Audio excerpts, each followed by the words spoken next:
반갑습니다. 우리 옆에 있는 분과 서로 인사합니다. 사랑하며 축복합니다. 사랑하며 축복합니다. 오늘 말씀의 제목이 뭐죠? 용서입니다. 말씀을 준비하면서 정말 어려운 설교는 용서에 관련된 설교 같더라고요. 누군가를 용서하고 또 그 용서가 어느 정도의 용서인지를 고민한다는 것은 참 어려운 일이에요. 말은 용서했다라고 하지만 여전히 생각나고 여전히 아파하고 그런다는 거죠. 밀양이라는 옛날 영화인데 전도연 씨와 또 송강호 씨가 나오나요? 거기서도 이 전도연 씨의 아이를 죽인 살인범이 감옥에서 예수님을 영접했어요. 목사님을 통해서. 그래서 마음의 평안을 받고 죄를 회개하고. 근데 전도연 씨를 만났는데 나는 평안하고 죄를 빌었고 용서함 받았다. 당신도 평안했으면 좋겠다. 하니까 전도연 씨는 화가 나는 거죠. 왜요? 나도 용서를 안 했는데 누가 당신을 용서했냐고. 참 용서라는 거는 당사 서로 간에 문제가 발생하고 서로 간에 풀어야 되는 것이 필요합니다. 그래서 사도신경에서도 주님이 가르쳐주신 기도문에서도 이렇게 이야기하시죠. 오늘 우리가 우리에게 잘못한 사람을 용서하여 준 것처럼 우리의 죄를 용서해 주세요. 용서에 대한 정말 그 표준을 예수님이 제시해 주신 건 바로 주님이 가르쳐주신 기도문이에요. 왜요? 하나님 우리 죄를 용서해 주세요가 먼저가 아닌 오늘 우리가 우리에게 잘못한 사람을 용서해 준 것처럼 우리를 용서해 주세요라는 거죠. 우리가 하나님께 죄에 대한 용서를 받기 원한다면 내가 누군가에게 잘못한 것들 또 누군가가 나에게 잘못을 했던 것들에 대해서 어떠한 생각을 가지고 용서를 정립하는가가 참 중요합니다. 그래서 오늘 용서에 대해서 말씀을 전합니다. 너무나 어려운 설교이고 우리 각자의 삶에 적용하기 너무나 어려운 키워드입니다.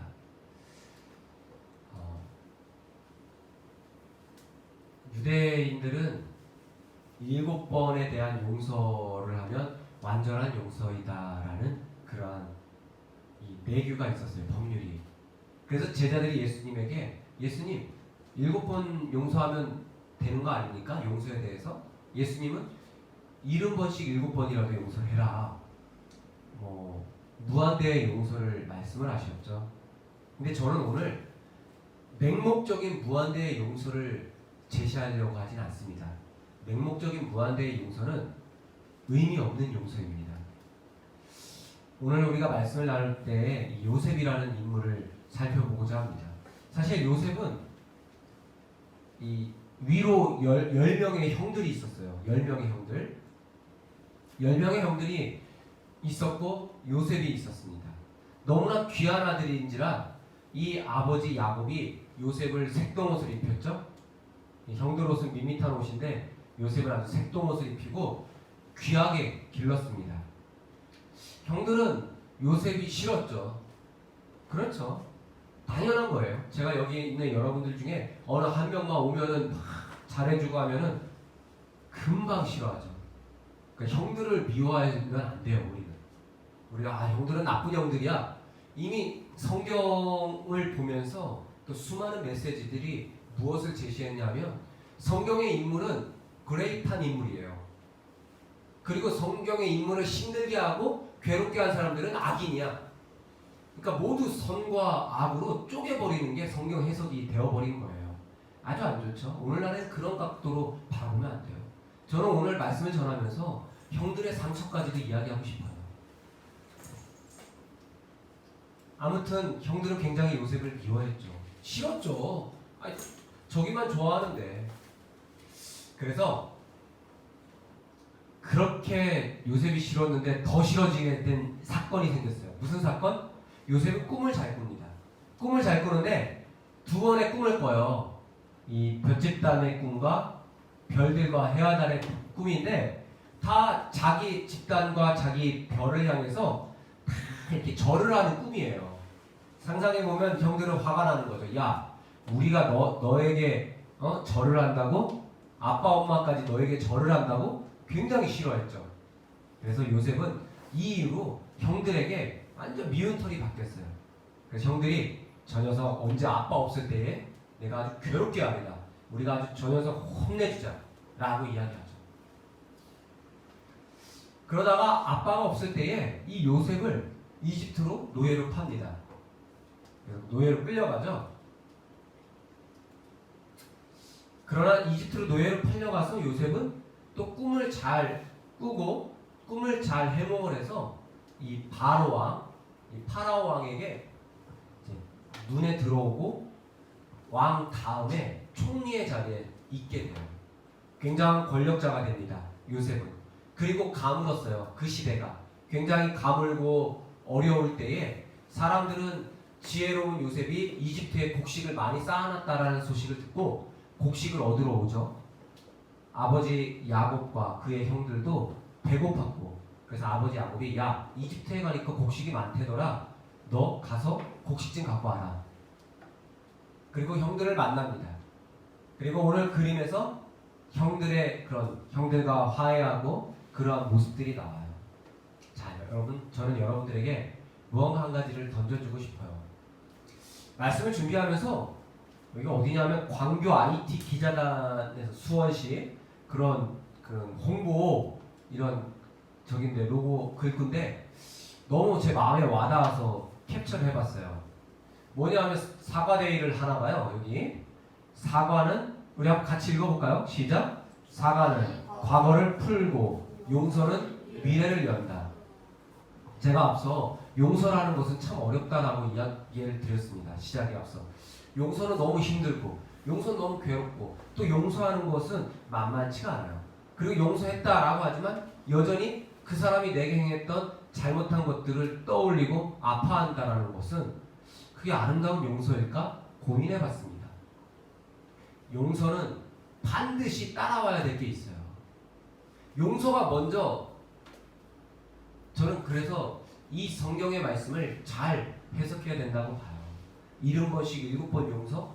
진짜 진정한 용서란 맹목적으로 그냥 나한테 잘못했을 때 내가 용서할게. 예수님의 사랑을 용서할게. 그러한 용서가 아닙니다.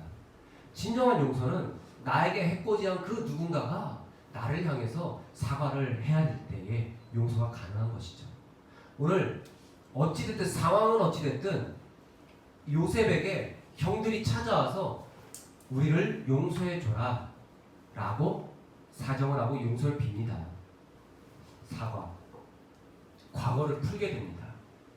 그러나 성경의 내용에 있어서 한 가지 빠진 게 있다라고 저는 여러분들에게 이야기하고 싶어요. 성경에 나와 있지 않습니다. 왜냐하면 성경 말씀은 요셉이라는 사람을 굉장히 아름답게 포장하고 있기 때문이에요. 지혜로운 자고 고난과 역경을 이겨내는 자고 너무나 아름답게 포장하고 있어요. 그러나 요셉이 형들에게 잘못한 거는 어느 순간 그냥 다 사라져요. 우리는 읽을 때에 내러티브죠. 그냥 이야기예요. 요셉의 이야기에 옛날 이 주인공이 이렇게 하다가 꿈을 꿨는데 형들의 미움을 받았더라 라고 간략하게 제시하고 넘어갑니다. 하지만 성경에 나와 있지 않는 지금 성경은 형들만 나쁜 사람이 되어버린 상황이에요. 요셉을 팔아먹고 요셉에게 상처를 주고 요셉의 권력자가 된 요셉에게 눈치를 보고 목숨을 구걸하고 있어요. 요셉은 사과를 했을까? 라는 거가 저의 질문입니다. 성경에 기록되어 있지 않고 그 어느 곳에도 기록되어 있지 않습니다. 왜요? 주인공이니까 잘 안 나와요. 주인공의 잘못들이. 요셉은 분명 형들에게 사과를 했어야 돼요. 어떤 사과? 형들이 상처받았던 거. 요셉은 혼자 상처받았죠. 어렸을 때. 그러나 요셉으로 인해서 10명의 형들이 상처받았어요. 그거 누가 책임질 겁니까? 성경에 나와 있지 않습니다. 성경은 늘 우리에게 수많은 질문을 던져주고 쉬운 길로만 가려고 하게 만들어요. 물론 좁은 길로 가라는 어려운 말도 있지만 왜 사라진 형들의 용서는 어디 갔는가? 우리는 맹목적으로 그리스도인이라는 이유로 예수 믿는다는 이유로 우리 요셉처럼 살아야지. 요셉처럼 우리 어려운 일이 있어도 가지. 그리고 나를 힘들게 한 사람을 용서해야지 라고 하지만 글쎄요. 이번 주에도 어떤 한 권사님은 저에게 용서하라고 이야기를 던져주더라고요. 순서가 엉켜버렸어요. 저는 이 글구가 너무 마음에 와닿습니다. 사과는 과거를 풀어주는 거예요.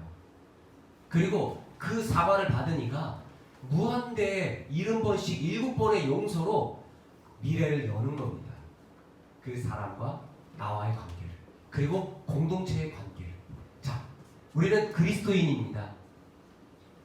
예수님처럼 용서할 수는 없을 것 같아요. 왜냐하면 예수님은 우리에게 십자가 위에서 예수님을 못 받고 조롱한 서기관, 바리새인, 유대인, 로마 병정들까지 아버지 저들의 죄를 용서해 주세요 라고 그들의 사과를 받지도 못하고 운명하셨죠. 십자가 위에서.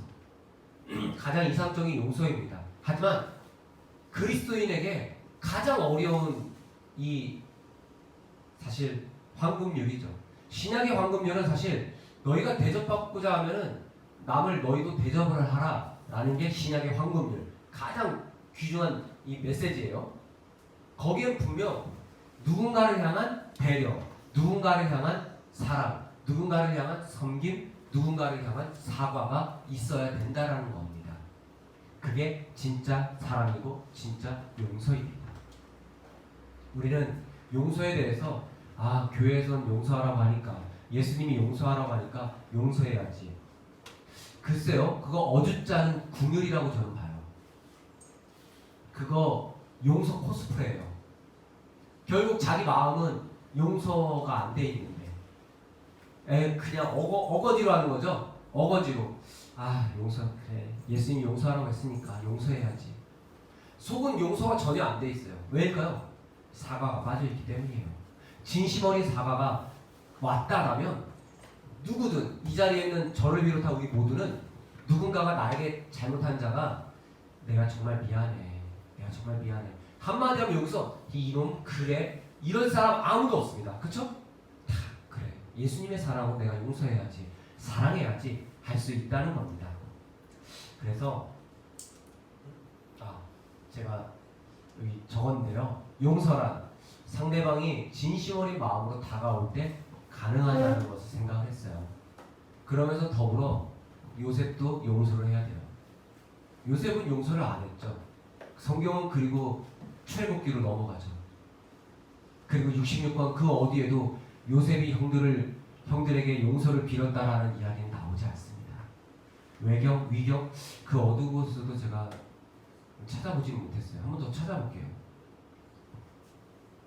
우리가 용서하라라는 예수님의 말씀을 붙잡고 살아가기 위해서는 사과하는 법부터 더 배웠으면 좋겠어요. 더 내가 미안하고, 더 내가 잘못했고, 더 내가 부족해서 내가 당신에게 사과를 한다고. 그래서 더 사과할 수 있는 우리 교회 학교 친구들도 되고 우리 청년들 또 우리 모두가 되기를 바랍니다. 진정한 사과가 있을 때에 아름다운 용서와 아름다운 사랑으로 하나 되는 그런 공동체가 이루어지지 않을까. 마치 나의 입장에서 생각하면 사과가 나갈 수가 없어요. 왜냐하면 내가 옳으니까. 사람들은 대다수가 내가 옳다라고 여겨요. 내 말이, 저도 그렇고 여러분들도 그렇고 자기의 생각과 자기의 주관이 옳다라고 여기고 서로 간의 관계를 갖기 때문에 관계 속에서 빚어지는 대화의 마찰 속에서는 우선은 내가 옳아, 이것 때문에 결국 이어지지가 않습니다. 권력 있고 힘 있다라고 여기는 자들은 더 낮아져야겠죠. 그리고 상대방을 더 배려할 수 있어야겠고. 그래서 예수님은 사실 고아와 가난한 자와 과부와 연약한 창기들, 그리고 세리, 죄인이라고 여기는 이런 사람들과 많이 어울리셨어요. 가장 낫다라고 여기는 이들의 얘기를 들어주고 그들과 함께하고 그들에게 그들의 아픔이 무엇인지를 발견하고. 그래서 우리의 직업도 직업에서 벌어지는 많은 일들 가운데서도 그리스도인이라 하면은 적어도 그 사람의 마음과 그 사람의 삶을 한번 이해하는, 공감하는 그러한 자세가 필요합니다. 거기에서 그 사람이 예수님의 모습을 저와 여러분을 통해서 보게 되는 겁니다. 저는 생각이에요. 말씀을 준비하면서 요셉의 형들은 요셉을 통해서 하나님의 모습을 보지는 않았다라고 생각이 들어요. 이건 제 생각입니다. 어디에도 나오진 않아요. 물론 요셉은 고백했어요. 성경에서. 요셉이 고백한 게 아니라 창세기를 편집한 하나님의 말씀을 기록한 서기관들이 기록을 했겠죠. 내가 하나님입니까? 어떻게 형들을 용서합니까? 용서는 하나님에게 있다라는 거예요. 죄에 대한 문제의 해결은 하나님이 하신다라는 거죠. 그러니까 하나님이 주인이 되심을 바라보게 했죠. 성경은 우리에게. 그렇다면 우리가 누군가에게 다가가고 그리고 나의 잘못을 먼저 고백하고 그리고 또 나에게 잘못한 사람들을 용서하는 단계까지는 바로 하나님의 마음과 하나님의 뜻이라는 겁니다. 그래서 그리스도인에게 용서는 아름다운 키워드입니다. 그래서 많이 용서를 하셔야 되지만 더 중요한 것은 용서를 한다라고 하지만 용서가 안 되는 경우에는 생각해 보세요. 이 사람이 나에게 사과를 했는가? 이 사람이 나에게 진심으로 다가왔는가? 거기서부터 진짜 용서는 꽃을 핍니다. 그 아름다운 용서의 자리에. 그리고 우리는 용서 이전에 사과에 익숙한 사람들이 되길 바라요. 더 진심으로 다가가고 진심으로 찾아가고 이야기하는 완벽한 사람은 없습니다. 저도 그렇고 여러분들도 그렇고 완벽한 이들은 없습니다. 그래서 늘 우리는 실수투성입니다. 늘 누군가에게 원망할 때가 있고 늘 누군가에게 상처를 입힐 때가 있습니다. 그러나 상처를 입히는 것은 정말 부족하고 못났기 때문에 그럴 수 있는 거예요. 만약에 그렇지 않는 사람이라면 우리가 신이 되겠죠. 이 자리에 나와 예배할 필요도 없겠죠. 그러나 성경은 말하죠. 의인은 없나니 하나도 없다고. 우리는 늘 죄 안에 서 있을 때가 있어요. 그러나 더 진심으로 다가갈 수 있는 마음, 용서할 수 있는 마음, 사과할 수 있는 마음으로 서실 때에 아름다운 공동체가 이루어질 줄로 믿습니다. 함께 기도합니다.